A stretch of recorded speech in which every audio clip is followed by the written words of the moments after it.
ये ईश्वरीय ज्ञान है। This is the knowledge of God. इस ईश्वरीय ज्ञान को जो जितना मंथन करते हैं, मनन चिंतन करते हैं, उतना वह ज्ञान उनका अपना बन जाता है।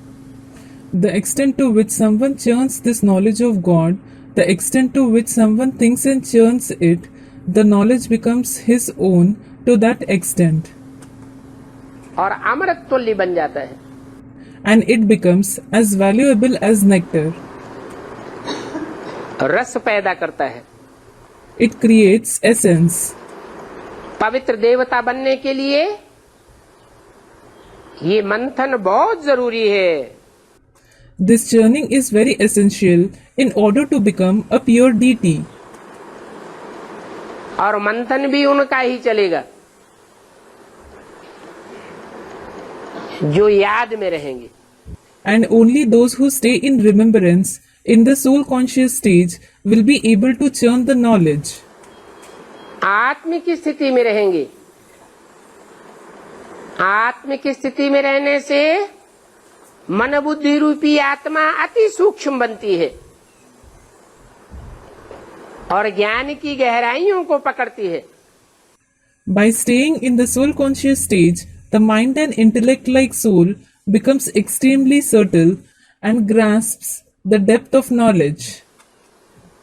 मनन चिंतन मंथन चल पड़ता है।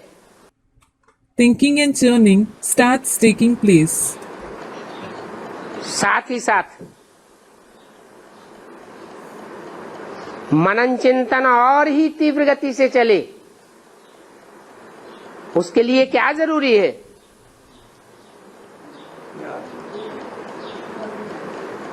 याद से मनन चिंतन मंथन तो चल पड़ता है। What is necessary along with that to intensify the pace of your thinking and churning?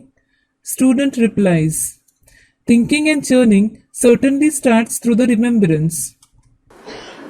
परंतु उसमें दिन प्रतिदिन और ही तीव्रता आती रहे, उसके लिए सेवा करनी पड़े।